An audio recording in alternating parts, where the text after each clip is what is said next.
क्या आप जानते हैं कि आपके मिर्च के पौधे में एक छोटा सा राज छिपा है जो आपकी फसल को दोगुना कर सकता है या शायद पूरी तरह से बर्बाद? नमस्ते दोस्तों, और स्वागत है आपका हमारे चैनल पर।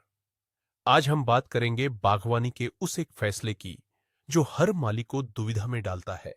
क्या मिर्च का पहला फूल, जिसे क्राउन फ्लावर कहते हैं, तोड़ देना चाहिए?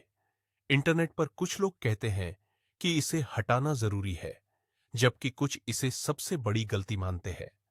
आज हम इस बहस का अंत करेंगे और आपको बताएंगे वो सच जो आपके मिर्च के पौधों को फलों से लाद सकता है। तो वीडियो के अंत तक बने रहिए, क्योंकि एक गलत कदम आपकी सारी मेहनत पर पानी फेर सकता है। इससे पहले कि हम तोड़ दें या न तोड़ दें के सबसे बड़े सवाल पर आए, आइए पहले यह समझते हैं कि यह क्राउन फ्लावर आखिर है क्या भला। जब आपका मिर्च का छोटा पौधा कुछ इंच बड्ढा होता है, तो आप देखेंगे कि उसका मुख्य तना ऊपर जाकर वाई आकार में 2 या कभी-कभी 3 शाखाओं में बढ़ जाता है। ठीक उसी जंक्शन पर जहां से ये शाखाएं निकलती हैं, एक अकेला नन्हा सा फूल खिलता है। यही है हमारा हीरो, या शायद विलेन, क्राउन फ्लावर। इसका नाम क्राउन यानी ताज इसलिए है क्योंकि यह पौधे के विकास के बिल्कुल शुरुआती ताज पर बैठता है। यह पौधे का सबसे पहला फूल होता है, उसका पहला प्रयास फल बनाने का। और यहीं से सारी कहानी, सारी दुविधा और सारा ड्रामा शुरू होता है। यह फूल तय करता है कि पौधे की ऊर्जा शुरुआत में कहां खर्च होगी, है जो इस फूल को हटाने की वकालत करती है। इसके पीछे का विज्ञान बहुत सरल और तार्किक है। कल्पना कीजिए कि आपका मिर्च का पौधा एक युवा एथलीट है। अभी अभी उसने ट्रेनिंग शुरू की है। क्राउन फ्लावर यानी पहला फूल उस एथलीट के लिए पहले बड़े टूर्नामेंट में हिस्सा लेने जैसा है। अगर वह इस टूर्नामेंट में अपनी सारी ऊर्जा लगा देगा, तो हो सकता है कि वह एक छोटा सा मेडल जीत जाए, यानी एक मिर्च का फल बना ले। लेकिन उसका शरीर, उसकी मांसपेशियां और उसका स्टैमिना, यानी पौधे की जड़ें, तना और पत्तियां पूरी तरह से विकसित नहीं हो पाएंगी। जब पौधा अपना पहला फूल खिलाता है और उसे फल में बदलने की कोशिश करता है, तो वह अपनी अधिकांश ऊर्जा और पोषक तत्व जो उसने मिट्टी से लिए है, उस एक फल को बनाने में लगा देता है। इस फूल को हटाकर हम पौधे को एक बहुत ही स्पष्ट संदेश देते हैं: रुको, अभी फल बनाने का समय नहीं है। पहले अपनी नींव मजबूत करो, अपना शरीर बनाओ और बड़े हो जाओ। यह एक तरह का निवेश है जहां हम तत्काल छोटे लाभ को त्याग कर भविष्य में बड़े और बेहतर रिटर्न की उम्मीद करते हैं। अब इस ऊर्जा के पुनर्वितरण यानी एनर्जी रिडायरेक्शन को और गहराई से समझते हैं। एक पौधे के पास सीमित मात्रा में ही ऊर्जा होती है, जो वह प्रकाश संश्लेषण के माध्यम से बनाता है। इस ऊर्जा को उसे अपने सभी अंगों में बांटना होता है: जड़, तना, पत्तियां, फूल और फल। जब क्राउन फ्लावर मौजूद होता है, तो वह एक एनर्जी सिंक की तरह काम करता है, यानी सारी ऊर्जा को अपनी ओर खींचता है। पौधे की प्राथमिकता फल बनाकर अपने वंश को आगे बढ़ाना होती है। लेकिन जब हम उस पहले फूल को हटा देते हैं, तो पौधे को अचानक से एहसास होता है कि फल बनाने का कोई विकल्प नहीं है।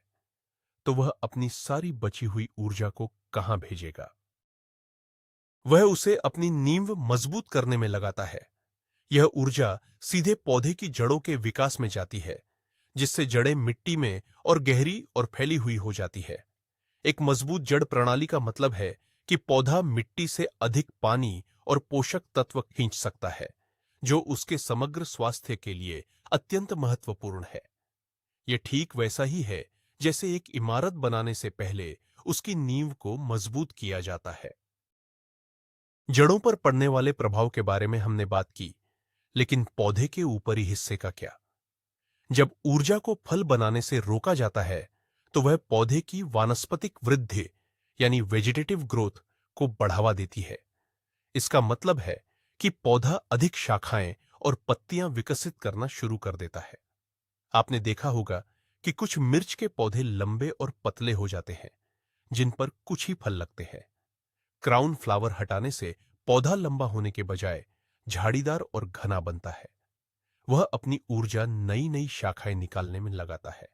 और जितनी ज्यादा शाखाएं होंगी, भविष्य में उतने ही ज्यादा नोड्स होंगे जहां से फूल खिल सकते हैं।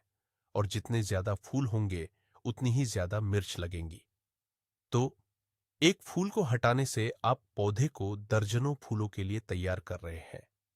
ये एक तरह से पौधे की प्रूनिंग या छंटाई का ही एक सूक्ष्म रूप है, जो पौधे को और अधिक उत्पादक बनने के लिए प्रोत्साहित करता है। आपको एक लंबा, कमजोर पौधा नहीं, बल्कि एक छोटा, मजबूत और घना पौधा मिलता है। तो यह पूरा मामला एक classic short term gain versus long term reward का है। यानी तत्काल मिलने वाला छोटा फायदा या भविष्य में मिलने वाला बड़ा इनाम। अगर आप क्राउन फ्लावर को लगा रहने देते हैं, तो आपको अपनी पहली मिर्च शायद कुछ हफ्ते पहले मिल जाएगी। यह रोमांचक हो सकता है, खासकर अगर आप अपनी पहली फसल का बेसब्री से इंतजार कर रहे हैं। आपको लगेगा कि आपका पौधा उत्पादक है, लेकिन यह एक मिर्च अक्सर आपको भविष्य की दर्जनों मिर्चों की कीमत पर मिलती है, क्योंकि पौधे ने अपनी शुरुआती ऊर्जा उस एक फल पर खर्च कर दी। इसलिए उसका समग्र विकास धीमा हो जाता है। वहीं अगर आप उस पहले फूल को तोड़ने का धैर्य दिखाते हैं, तो आप तत्काल संतुष्टि का त्याग कर रहे हैं। आपको अपनी पहली मिर्च के लिए कुछ हफ्ते और इंतजार करना पड़ सकता है, लेकिन इस इंतजार के बदले में आपको एक ऐसा पौधा मिलेगा जो कहीं ज्यादा मजबूत, स्वस्थ और फलों से लदा हुआ होगा। यह एक रणनीतिक फैसला है जो माली को लेना होता है। अब सिक्के का दूसरा पहलू देखते हैं। हर कोई क्राउन फ्लावर को हटाने का समर्थक नहीं है, और इसके भी बहुत वाजिब कारण है। सबसे बड़ा तर्क उन बागवानों की ओर से आता है जो छोटे या ठंडे मौसम वाले क्षेत्रों में रहते हैं, जहां गर्मियों का मौसम बहुत छोटा होता है। वहां हर एक दिन कीमती होता है। इन जगहों पर पौधे के पास बढ़ने और फल पकाने के लिए बहुत सीमित समय होता है। अगर आप पहला फूल हटा देते हैं, तो आप पौधे को और बढ़ने के लिए कुछ हफ्तों का समय दे रहे हैं। लेकिन क्या होगा अगर मौसम ठंडा होने से पहले पौधे के पास बाकी फूलों को फल में बदलने और उन्हें पकाने का समय ही न बचे? ऐसी स्थिति में वह पहली मिर्च जिसे आपने कुर्बान कर दिया, शायद आपकी पूरी फसल का एक महत्वपूर्ण हिस्सा हो सकती थी। छोटे मौसम में लक्ष्य यह होता है कि जितनी जल्दी हो सके फल प्राप्त किए जाए, इससे पहले कि पहली ठंड सब कुछ नष्ट कर दे। इसलिए यदि आपका ग्रोइंग सीजन छोटा है, तो उस पहले फूल को रखना ही समझदारी हो सकती है। एक और महत्वपूर्ण पहलू है पौधे को होने वाले संभावित नुकसान का जोखिम। जब आप फूल को तोड़ते हैं, तो आप पौधे पर एक छोटा सा घाव बना रहे हैं। अगर यह काम सावधानी से नहीं किया गया, तो आप मुख्य तने को नुकसान पहुंचा सकते हैं, खासकर उस नाजुक जंक्शन पर जहां से शाखाएं निकल रही हैं। एक छोटा सा गलत मोड़ या खिंचाव पौधे के मुख्य विकास बिंदु को तोड़ सकता है, जिससे उसका विकास स्थायी रूप से रुक सकता है। इसके अलावा यह खुला घाव बीमारियों और कीटों के लिए एक प्रवेश द्वार बन सकता है। फंगस या बैक्टीरिया इस घाव के माध्यम से पौधे में प्रवेश कर सकते हैं और संक्रमण का कारण बन सकते हैं। हालांकि यह जोखिम कम है अगर आप सावधान रहे, लेकिन यह मौजूद है। इसलिए जो लोग इस प्रक्रिया में सहज नहीं हैं या जिन्हें डर है कि वे पौधे को नुकसान पहुंचा सकते हैं, वे इसे न करना ही बेहतर समझते हैं।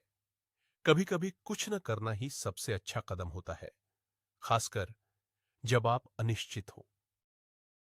क्या यह नियम सभी प्रकार की मिर्चों पर समान रूप से लागू होता है? इसका जवाब है नहीं। मिर्च की किस्म एक बहुत बड़ा कारक है। आइए शिमला मिर्च जैसी बड़ी और मांसल मिर्चों के बारे में सोचते हैं। इन मिर्चों को एक बड़ा फल बनाने के लिए बहुत अधिक ऊर्जा और संसाधनों की आवश्यकता होती है। अगर एक छोटा, अविकसित पौधा एक बड़ी शिमला मिर्च बनाने की कोशिश करता है, तो यह निश्चित रूप से पौधे के बाकी विकास को रोक देगा। इसलिए शिमला मिर्च, बनाना पेपर्स या अन्य बड़ी किस्मों के लिए क्राउन फ्लावर को हटाना लगभग हमेशा एक अच्छा विचार होता है। यह पौधे को फल का भारी बोझ उठाने से पहले अपनी संरचना को मजबूत करने का मौका देता है। एक मजबूत पौधा ही बड़े और स्वस्थ फल पैदा कर सकता है। अगर पौधा ही कमजोर होगा तो फल भी छोटे और अविकसित रह जाएंगे। अब बात करते हैं तीखी और छोटी मिर्चों की, जैसे कि केयन, थाई चिल्ली या घोस्ट पेपर। इन किस्मों का व्यवहार बड़ी मिर्चों से थोड़ा अलग होता है। ये पौधे स्वाभाविक रूप से बहुत सारे छोटे छोटे फल पैदा करने के लिए जाने जाते हैं। एक छोटा फल बनाने में पौधे को उतनी ऊर्जा खर्च नहीं करनी पड़ती जितनी एक बड़ी शिमला मिर्च बनाने में लगती है। इसलिए इन किस्मों के लिए क्राउन फ्लावर को हटाने का प्रभाव उतना नाटकीय नहीं हो सकता है। कई अनुभवी माली तीखी मिर्चों पर पहले फूल को लगा रहने देते हैं, क्योंकि पौधा उस एक फल को विकसित करते हुए भी अपनी वानस्पतिक वृद्धि जारी रखने में सक्षम होता है। हालांकि अगर पौधा बहुत छोटा या कमजोर दिख रहा है तो भी फूल को हटाना एक अच्छा विचार हो सकता है, ताकि उसे थोड़ा और बढ़ने का मौका मिल सके। लेकिन एक स्वस्थ, तेजी से बढ़ते हुए तीखी मिर्च के पौधे के लिए यह कदम उतना महत्वपूर्ण नहीं है। आपके पौधे का समग्र स्वास्थ्य और उसकी उम्र भी इस निर्णय में एक महत्वपूर्ण भूमिका निभाती है। मान लीजिए कि आपने बीज थोड़ी देर से बोए हैं और आपका पौधा मौसम के हिसाब से थोड़ा छोटा है, या शायद मिट्टी में पोषक तत्वों की कमी के कारण वह कमजोर दिख रहा है। ऐसी स्थिति में क्राउन फ्लावर को हटाना लगभग अनिवार्य हो जाता है। एक कमजोर पौधे पर फल का बोझ डालना उसे और भी कमजोर कर देगा और शायद वह कभी ठीक से विकसित न हो पाए। फूल को हटाकर आप उसे ठीक होने और ताकत हासिल करने का मौका देते हैं। दूसरी ओर, अगर आपका पौधा बहुत स्वस्थ है, तेजी से बढ़ रहा है और उसकी पत्तियां गहरी हरी हैं, तो वह शायद पहले फल का बोझ संभालने में सक्षम है। यह भी मायने रखता है कि आप फूल को कब देखते हैं। अगर आप उसे देखते ही हटा देते हैं तो इसका सबसे ज्यादा फायदा होता है। लेकिन अगर फूल पहले ही परागित हो चुका है और एक छोटी मिर्च बननी शुरू हो गई है, तो उसे हटाने से उतना फायदा नहीं होगा, क्योंकि पौधा पहले ही उसमें काफी ऊर्जा निवेश कर चुका है। आइए एक मानसिक चित्र बनाते हैं। कल्पना कीजिए कि आपके पास एक ही किस्म के दो मिर्च के पौधे हैं। दोनों एक ही आकार के और एक ही समय में लगाए गए हैं। पौधे ए पर आप पहले फूल को तोड़ देते हैं। पौधे बी पर आप उसे लगा रहने देते हैं। शुरुआती कुछ हफ्तों में पौधा बी आगे निकलता हुआ दिखाई देगा।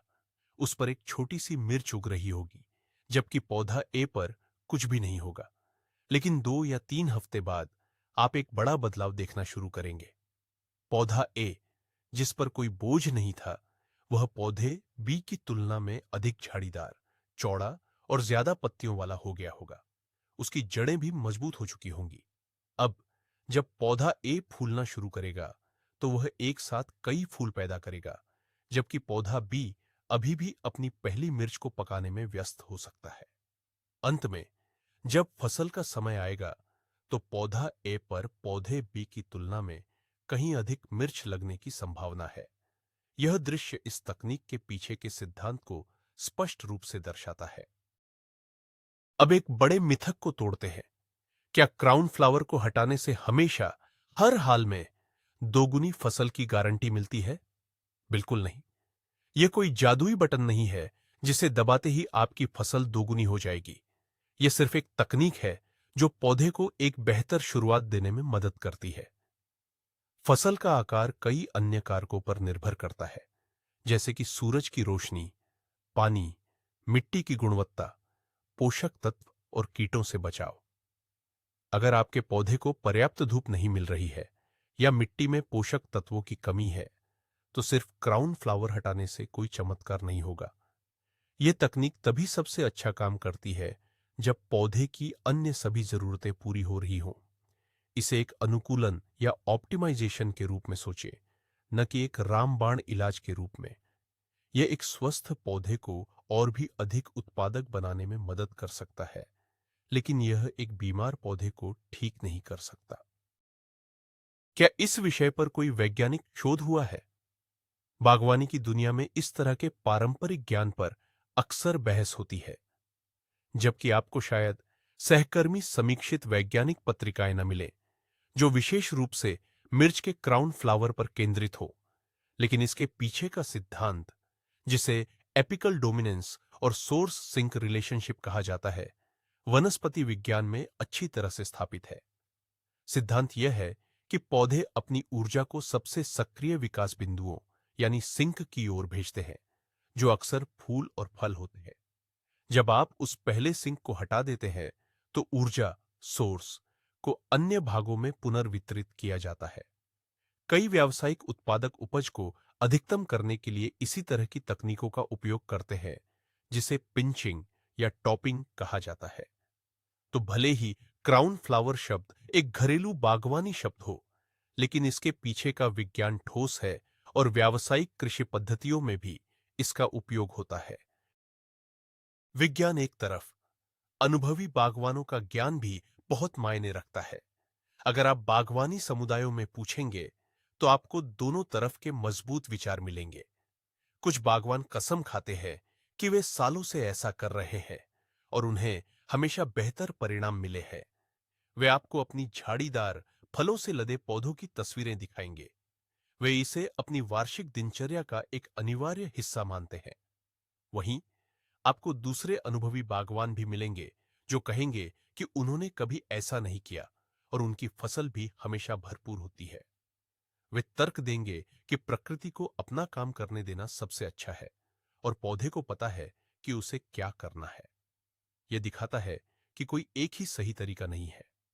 यह अक्सर व्यक्तिगत अनुभव, स्थानीय परिस्थितियों और बागवान की अपनी बागवानी शैली पर निर्भर करता है। सबसे अच्छी सलाह यह है कि आप खुद प्रयोग करें और देखें कि आपके लिए क्या काम करता है। अगर आपने फैसला कर लिया है कि आप क्राउन फ्लावर को हटाना चाहते हैं, तो इसे सही तरीके से करना महत्वपूर्ण है, ताकि पौधे को नुकसान न पहुंचे। सबसे अच्छा तरीका है कि आप अपनी उंगलियों का उपयोग करें। फूल को उसके आधार से पकड़े, जहां वह छोटे डंठल से जुड़ा होता है, और धीरे से उसे एक तरफ मोड़े या छुटकी से तोड़ दे। उसे खींचने की कोशिश न करें, क्योंकि इससे मुख्य तना फट सकता है। अगर फूल बहुत छोटा है, तो आप एक छोटी, साफ कैंची या प्रूनर का भी उपयोग कर सकते हैं। सुनिश्चित करें कि आपके उपकरण साफ है, ताकि आप किसी भी बीमारी को पौधे में स्थानांतरित न करें। यह काम सुबह के समय करना सबसे अच्छा होता है, जब पौधा पूरी तरह से हाइड्रेटेड और मजबूत होता है। इस प्रक्रिया में कोमलता और सटीकता महत्वपूर्ण है। याद रखें, लक्ष्य पौधे की मदद करना है, उसे चोट पहुंचाना नहीं। फूल हटाने के बाद आपका काम खत्म नहीं होता है। वास्तव में अब आपको पौधे को वह समर्थन देना है जिसकी उसे अपनी वानस्पतिक वृद्धि के लिए आवश्यकता है। चूंकि आपने पौधे को और अधिक पत्तियां और शाखाएं उगाने का संकेत दिया है, इसलिए उसे ऐसा करने के लिए पोषक तत्वों की आवश्यकता होगी। यह नाइट्रोजन युक्त उर्वरक देने का एक अच्छा समय है। नाइट्रोजन पत्तियों और तनों के विकास को बढ़ावा देता है। आप एक संतुलित उर्वरक का उपयोग कर सकते हैं या थोड़ी मात्रा में कंपोस्ट चाय या वर्मी कंपोस्ट डाल सकते हैं। सुनिश्चित करें कि पौधे को नियमित रूप से पानी मिल रहा है, लेकिन मिट्टी को दलदली न बनाएं। पौधे को बढ़ने के लिए पर्याप्त जगह दें। यह समय है कि आप पौधे को एक मजबूत नींव बनाने में मदद करें, ताकि जब वह बाद में फूलों और फलों से लद जाए, तो वह उनका वजन सहन कर सके। यह फॉलोअप देखभाल उतनी ही महत्वपूर्ण है जितना कि फूल को हटाना। क्या उपज बढ़ाने के और भी तरीके हैं बिना क्राउन फ्लावर को छुए? बिल्कुल है। अगर आप पहले फूल को हटाने में संकोच कर रहे हैं, तो आप अन्य तकनीकों पर ध्यान केंद्रित कर सकते हैं। सबसे महत्वपूर्ण है पौधे को सही पोषण देना। फास्फोरस और पोटेशियम युक्त उर्वरक फूलों और फलों के विकास को बढ़ावा देते हैं। पौधे की मल्चिंग करने से मिट्टी में नमी बनी रहती है और खरपतवार नियंत्रित होते हैं। नियमित रूप से पानी देना महत्वपूर्ण है, खासकर जब फूल खिल रहे हों और फल लग रहे हो। पौधे को सहारा देने के लिए एक छड़ी या केस का उपयोग करने से शाखाओं को फलों के वजन के नीचे टूटने से बचाया जा सकता है। सुनिश्चित करें कि आपके पौधे को प्रतिदिन कम से कम 6 से 8 घंटे की सीधी धूप मिले। ये सभी बुनियादी बातें हैं, लेकिन ये आपकी फसल के आकार पर बहुत बड़ा प्रभाव डाल सकती है। चाहे आप क्राउन फ्लावर को हटाएं या नहीं। एक और तकनीक जो अक्सर क्राउन फ्लावर हटाने के साथ भ्रमित होती है, वह है टॉपिंग या पिंचिंग। टॉपिंग में आप पौधे के मुख्य बढ़ते सिरे को हटा देते हैं, न कि सिर्फ फूल को। यह पौधे को दो नई मुख्य शाखाएं बनाने के लिए मजबूर करता है, जिससे वह और भी अधिक झाड़ीदार हो जाता है। यह आमतौर पर तब किया जाता है जब पौधा 6 से 8 इंच लंबा होता है, अक्सर क्राउन फ्लावर के दिखाई देने से भी पहले। क्राउन फ्लावर को हटाना एक बहुत कम आक्रामक प्रक्रिया है। कुछ बागवान दोनों करते हैं, पहले पौधे को टॉप करते हैं और फिर जो क्राउन फ्लावर नए जंक्शनों पर दिखाई देते हैं उन्हें भी हटा देते हैं।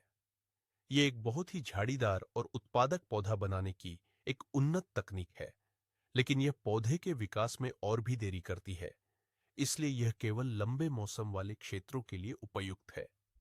शुरुआती लोगों के लिए सिर्फ क्राउन फ्लावर से शुरुआत करना एक सुरक्षित विकल्प है।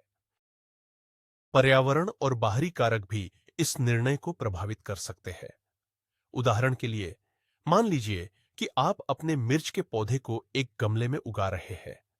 गमले में मिट्टी की मात्रा सीमित होती है और पोषक तत्व जल्दी खत्म हो सकते हैं। एक छोटे गमले में पौधे की जड़ प्रणाली वैसे भी सीमित होती है। ऐसी स्थिति में पौधे को अपनी ऊर्जा को वानस्पतिक वृद्धि में लगाने के लिए प्रोत्साहित करना विशेष रूप से फायदेमंद हो सकता है, ताकि वह अपने सीमित स्थान का अधिकतम उपयोग कर सके।